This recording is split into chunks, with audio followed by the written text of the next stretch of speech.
Hello दोस्तों, आज से आप लोगों का 9th की क्लास स्टार्ट हो रही है, जिसमें सबसे पहला चैप्टर है चैप्टर 1।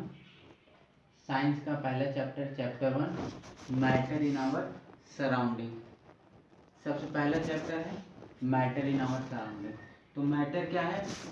मैटर वो हर वस्तु है जो कोई न कोई जगह घेरती हो या फिर उसका कोई मास हो। मतलब anything which occupies space and have some mass is known as matter। तो मैटर की डेफिनेशन क्या है? Matter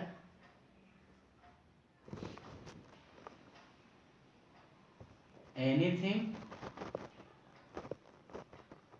which occupies space and have mass। इससे मिलकर बना है matter is made up of particles. Matter किससे मिलकर बनते हैं? पार्टिकल से। अब ये पार्टिकल हो सकता है एटम्स हो या हो सकता है मॉलिक्यूल्स हो। ये एटम्स और मॉलिक्यूल्स आपको बाद में बताया जाएगा। और ये मेड अप ऑफ पार्टिकल्स हैं। जैसे आप वाटर बबल ही देख लीजिए।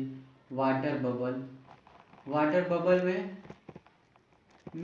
10⁻21 पार्टिकल्स होते हैं।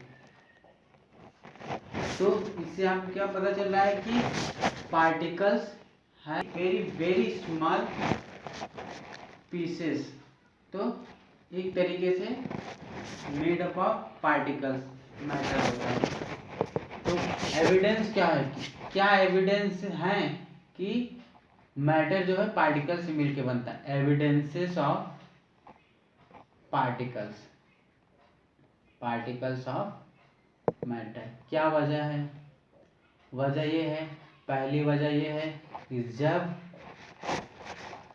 जब सॉलिड को लिक्विड में डिसॉल्व किया, solid dissolve in liquid. For example, इसमें वाटर सॉल्यूशन है, इसमें आप कुछ पोटेशियम परमैंगनेट आप डिसॉल्व करेंगे तो ये पूरा सॉल्यूशन किस कलर का हो जाएगा? पर्पल कलर का। मतलब एक small pieces of potassium permanganate आप इसमें मिलाएंगे तो पूरा सॉल्यूशन डिसॉल्व हो जाएगा और वो पर्पल कलर में दे देगा। इससे क्या पता चलता है कि particles of matter are very small particles. Matters जो स्मॉल। सेकेंड एविडेंस क्या है? सेकेंड एविडेंस है गैस। जैसे जो भी कंटेनर है, इसमें ब्रोमीन वेपर डाला गया और ये कलरलेस गैस है। इसमें ब्रोमीन वेपर मिलाया गया इसमें। तो आफ्टर सम टाइम आप क्या देखेंगे? ये ब्रोमीन गैस बनेगी और ये क्या? रेड ब्राउन कलर की गैस मिलेगी। और थर्ड एविडेंस ये है कि कोई भी वो है कंटेनर हो, इसमें एक छोटा सा पॉलन ग्रेन अगर इसमें डाल दिया जाए वाटर सॉल्यूशन में, तो ये जिग जैग मोशन करके हर जगह ये पहुंच जाएगा। तो इससे हमें क्या पता चलता है कि पार्टिकल्स हैव मोशन। उसे क्या कहेंगे? Brownian motion.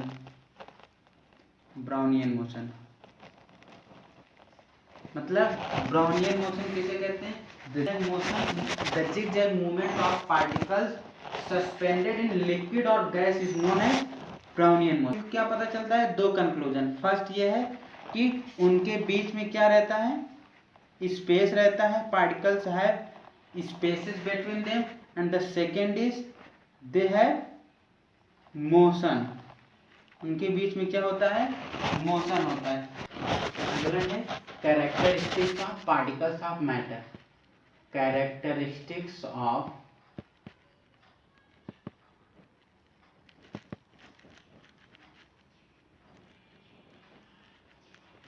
Particles of matter.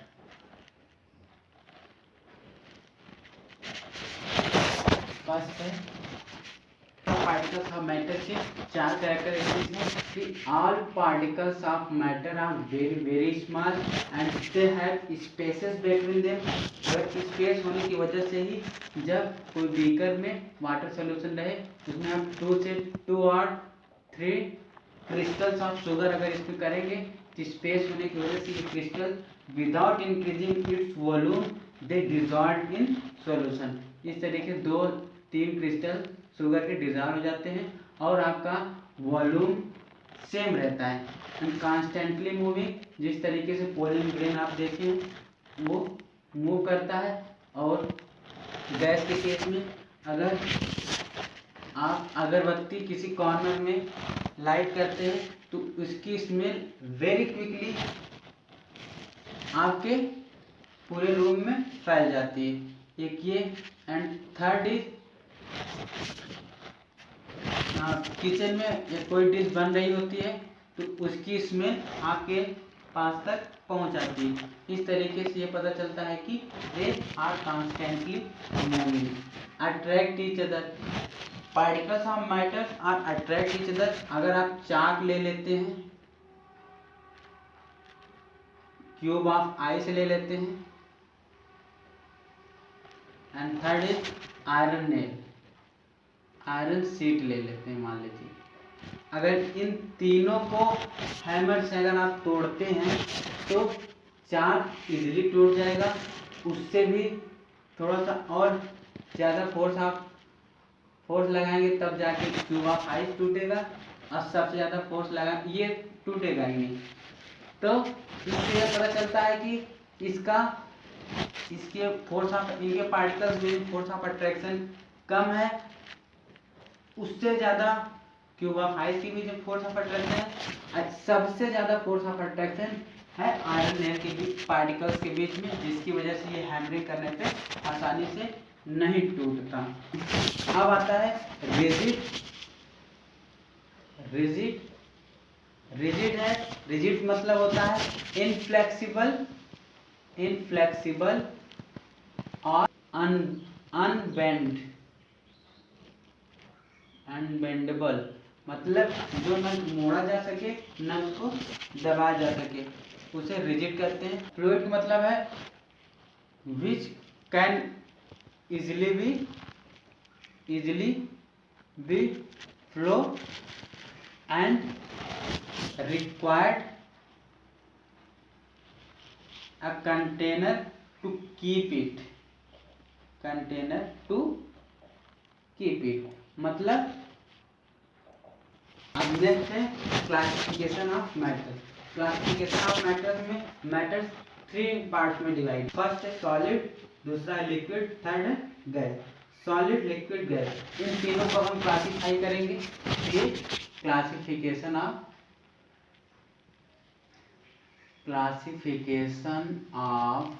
Matter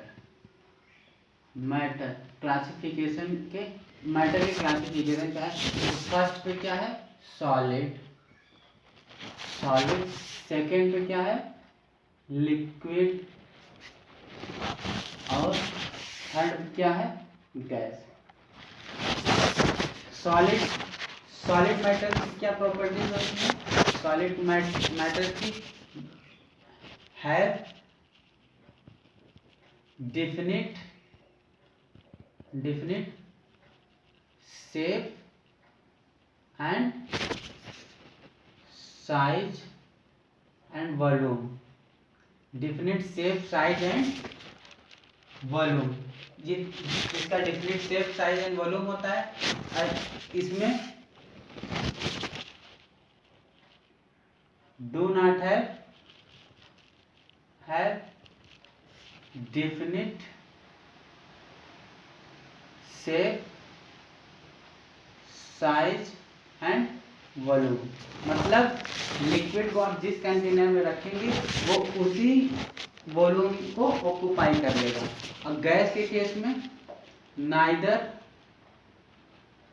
definite shape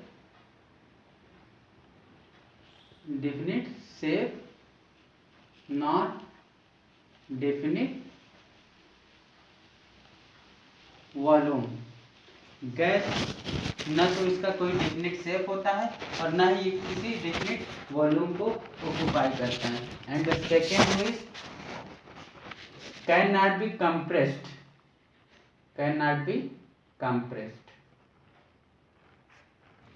मतलब इसको कंप्रेस नहीं किया जा सकता। क्यों नहीं किया जा सकता? क्योंकि ये रिजिड होते हैं। रिजिड मतलब इनके पार्टिकल के बीच के फोर्स ऑफ अट्रैक्शन जो है बहुत ही स्ट्रांग, टाइटली अटैच रहते हैं, इसलिए कंप्रेस नहीं किया जा सकता। And the second one, liquid जो है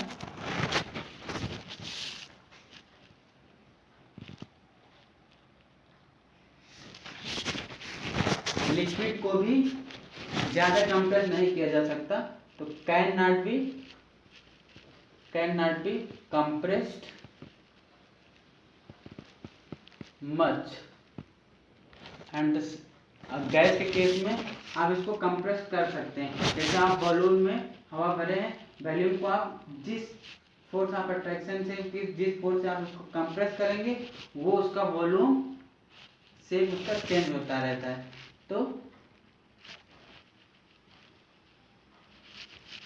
कैन बी कंप्रेस हो सकता है। थर्ड प्रॉपर्टीज क्या होती है? सॉलिड के केस में हाई डेंसिटी होती है, इसमें मॉडरेट डेंसिटी,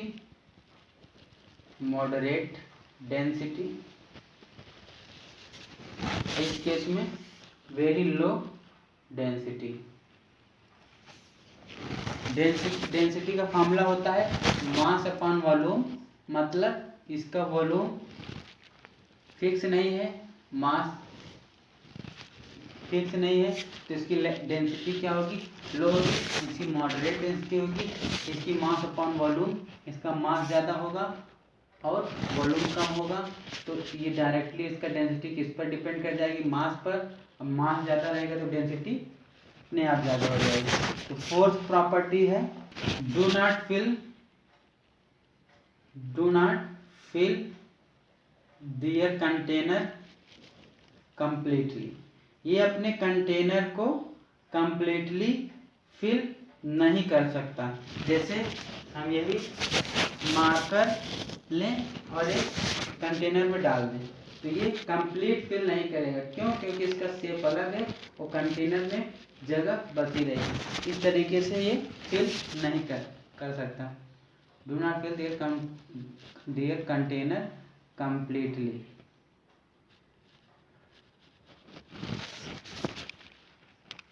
उसी तरीके से ये भी है, पूरी तरीके से फिल नहीं करता। नॉट ये भी फिल नहीं कर सकता। क्यों नहीं कर सकता?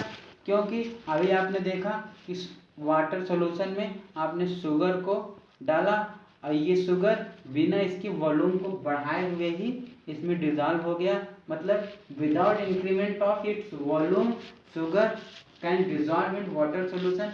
इसका मतलब है कि ये कंप्लीट फिल नहीं करता है लिक्विड कंटेनर को। And the fourth one is ये कंप्लीट फिल करता है, जिस वॉल्यूम आप फिल करते हैं, वॉल्यूम एकदम फिल हो जाता है, उसमें इस तरीके की वॉइड स्पेस नहीं बनता है जिस तरीके से इसमें लिक्विड के केस में बनता है। इस तरीके से गैस के केस में कंप्लीटली फिल किया जा सकता है। एंड द फिफ्थ प्रॉपर्टीज क्या है सॉलिड की?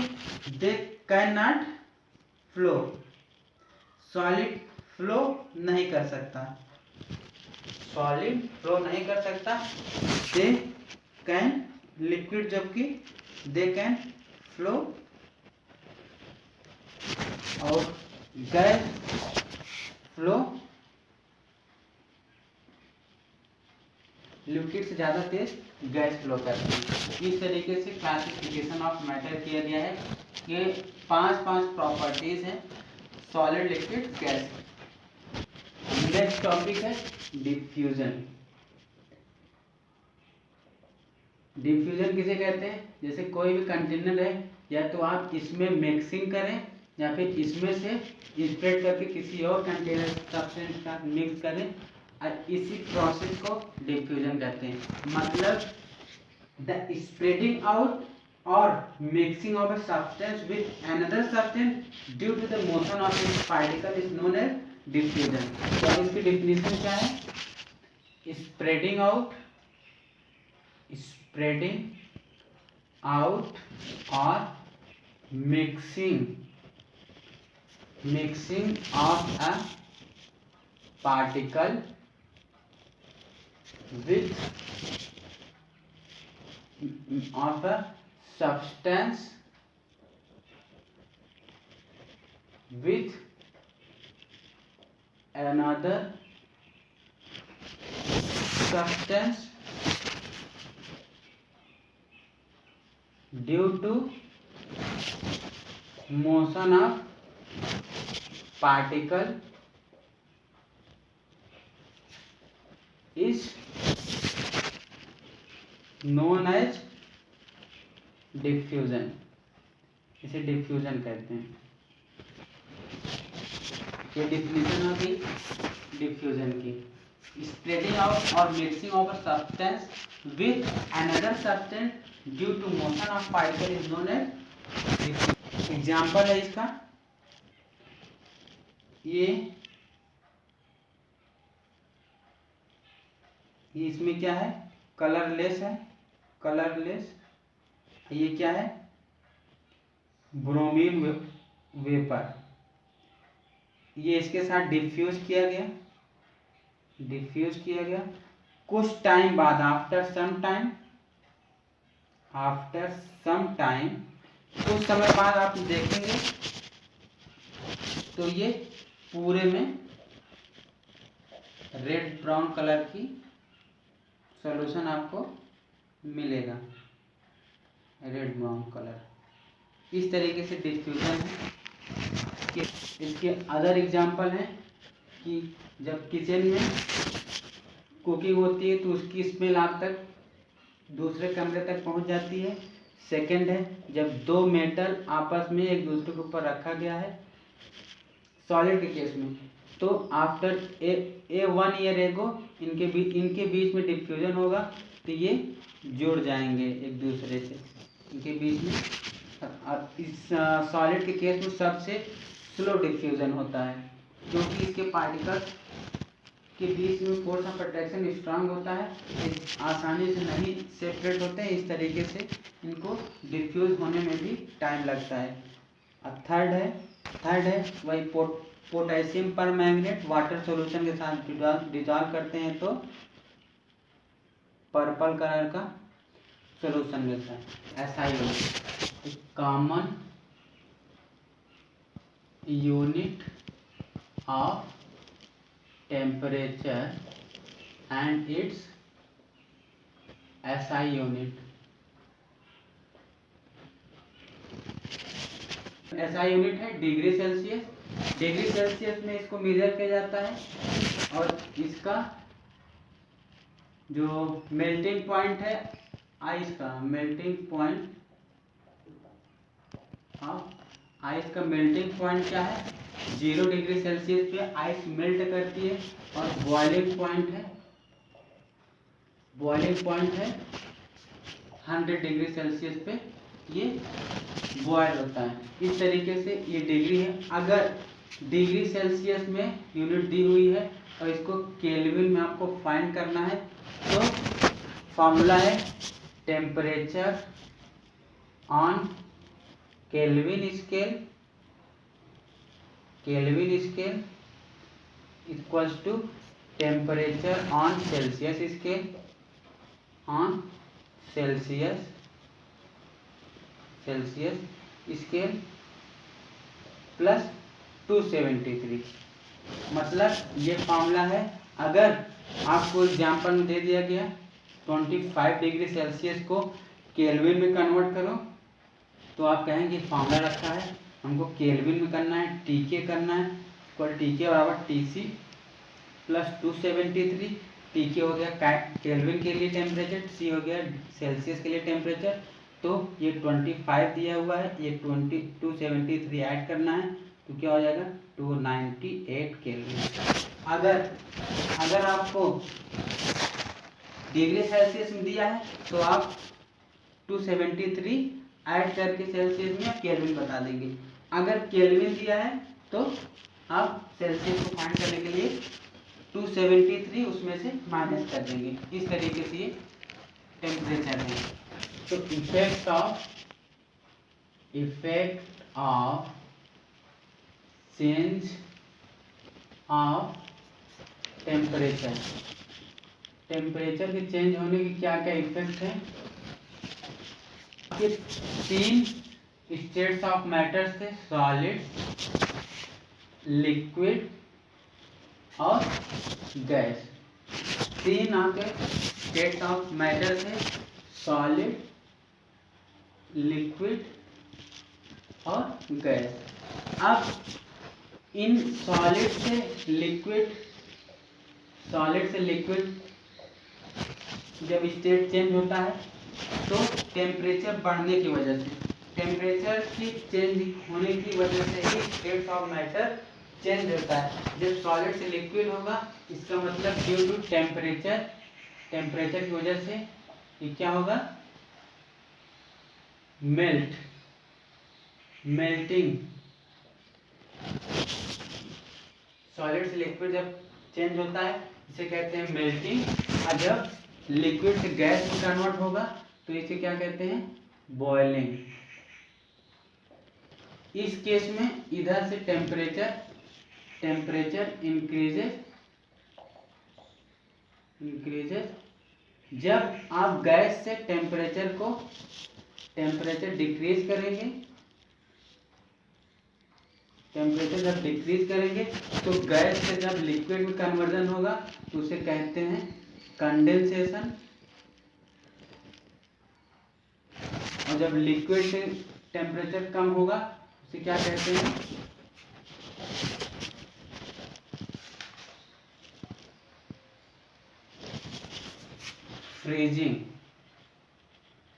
फ्रीजिंग कहते हैं। इस तरीके से सॉलिड से हीट करने पर लिक्विड बनने में मेल्टिंग बोला जाता है। मेल्टिंग लिक्विड से गैस में कन्वर्ट के लिए बॉइलिंग कहा जाएगा। फिर इधर से गैस से लिक्विड जाने के लिए कंडेंसेशन, लिक्विड से सॉलिड जाने के लिए फ्रीजिंग। अब आपको सॉलिड से डायरेक्ट गैस में किस तरीके से स्टेट ऑफ मैटर चेंज होता है, लेकिन गैस से डायरेक्ट सॉलिड में किस तरीके से स्टेट चेंज होता है, इसका एक प्रोसेस है, उसका नाम है सब्लिमेशन। सब्लिमेशन क्या है, ये प्रोसेस है जिसमें solid direct converted into gaseous state on changing its temperature. अगर टेम्परेचर बढ़ाएंगे तो वो सॉलिड से गैस की तरफ सब्लिमेशन प्रोसेस से कन्वर्ट होगा, और टेम्परेचर घटाएंगे तो गैस से सॉलिड की तरफ स्टेट्स ऑफ मैटर चेंज होगा। और इसका एक ही नाम है सब्लिमेशन। मेल्टिंग को फ्यूजन भी कहते हैं, इसको फ्यूजन कहते हैं। बॉइलिंग को वेपोराइजेशन भी बोला जाता है। अब एक टर्म है latent heat. Latent heat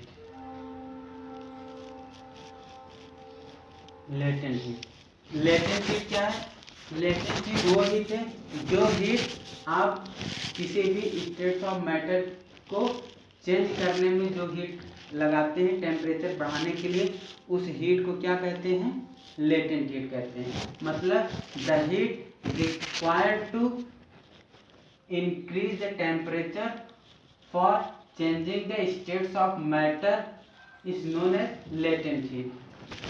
latent heat दो टाइप की होती है, latent heat of fusion, latent heat of fusion, and second one is latent heat of vaporization, heat of vaporization।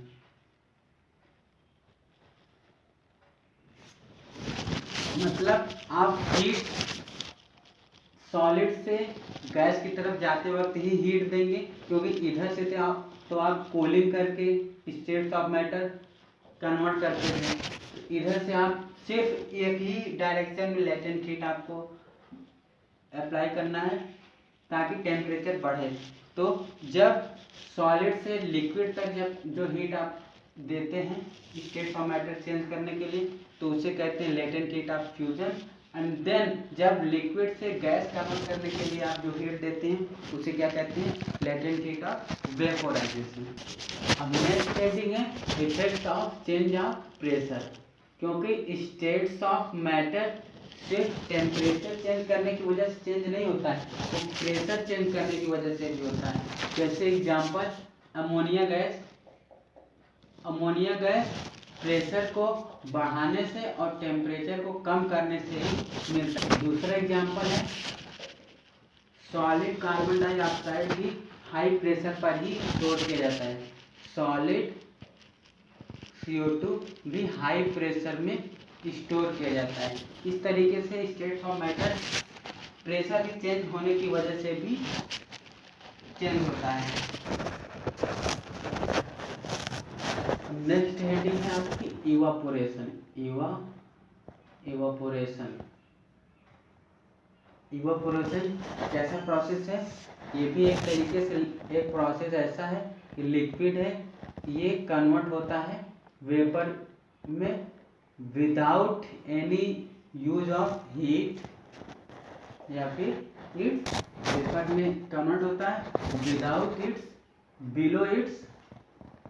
Below it's boiling point. इसके boiling point के नीचे के temperature की वजह से ही जब लिक्विड चेंज होता है वेपर में, तो उसे क्या कहते हैं, इवापोरेशन। जैसे बारिश का पानी होता है वो अपने आप कुछ देर बाद इवापोरेट होके चला जाता है, तो इस तरह ये कौन सा प्रोसेस हुआ, इवापोरेशन। मतलब इसकी डिफिनेशन क्या हो गई, the changing of liquid state into vapour state below its boiling point is known as evaporation,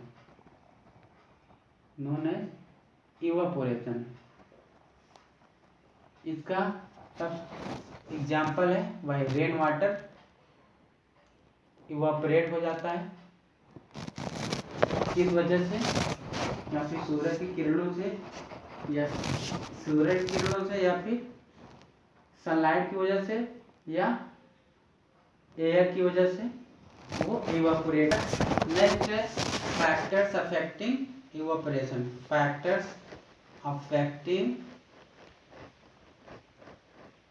evaporation. कौन कौन से फैक्टर्स होते हैं जो इवापोरेशन में के कारण बनते हैं। फर्स्ट है टेम्परेचर,